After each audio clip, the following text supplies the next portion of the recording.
So this is my LT Spice for Project 2. Now, just as a disclaimer, I'm not able to show the simulation measurements for my LT Spice because there seems to be a simulation error with it. While everything looks theoretically correct, for some reason it doesn't output the correct value. And my LT Spice was checked and signed off by both the Section 6 and Section 7 lab TAs. But for the theoretics of it, as we can see up here is my solar cell circuit. Um, for my resistance values and for my potentiometer, I pretty much copied the same design as like the microphone circuit from Project 1, and I used that same kind of potentiometer and the 50 ohm resistance into my op amp over here on my microphone circuit and my aux circuit. For my solar cell circuit though, I do connect it to I use 8 op amps because I'm using the bigger op amp chips, and then that is connected to the speaker and also the 8 LEDs.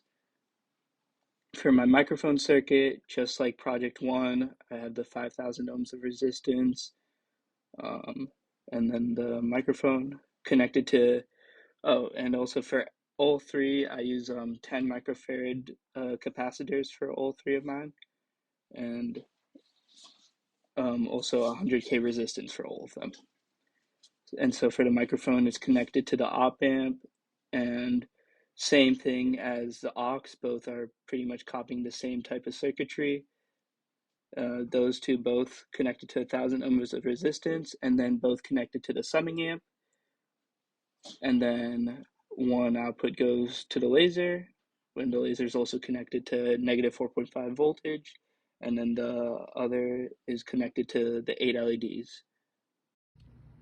So this is my actual circuit, and starting at the top left, we got my solar cell circuit connected with a 10 microfarad capacitor, and this op amp, the V out of it is going into this positive line just to make it easier to actually connect into my 8 op amp buffer, which is this right here.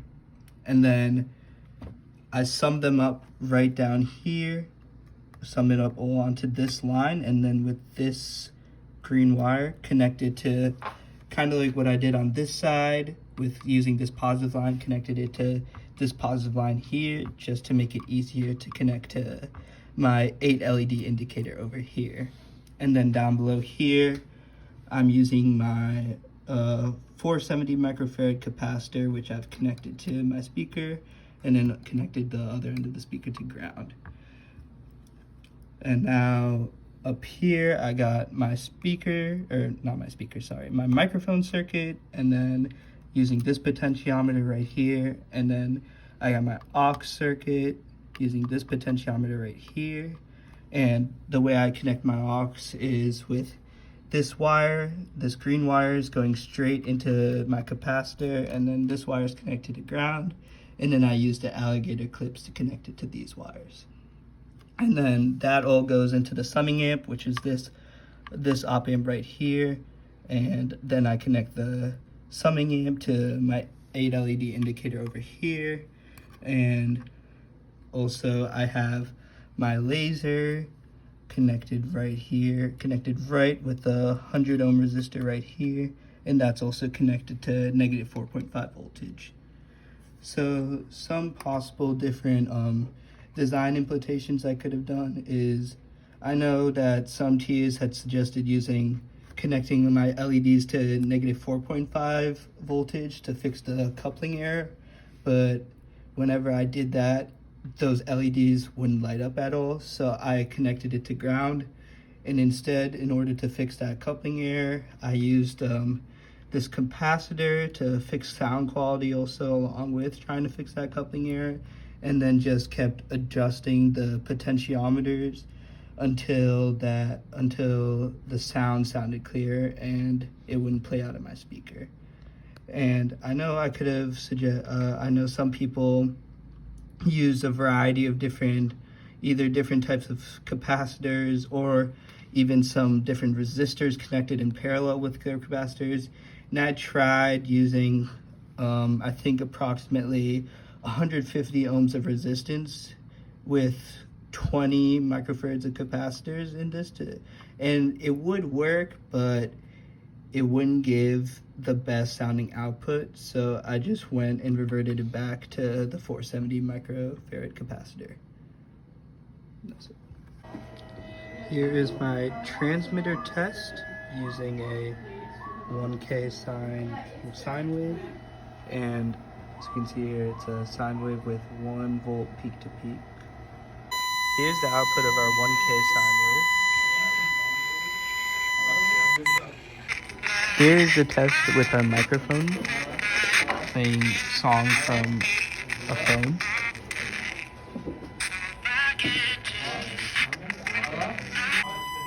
Here is a video of my receiver circuit, sending a 1K sine wave to it. From Justin's? Yeah, from Justin's transmitter circuit.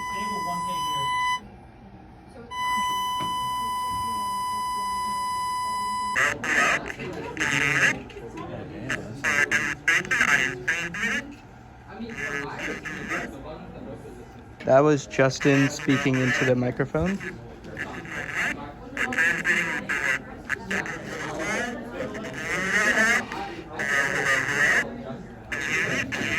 Justin's able to speak into the microphone, and we can hear it on the other side. This is the output of my speaker circuit. As you can see, it's generating approximately 4 volts peak to peak, which is perfect to get the 1 watt of power out of my speaker.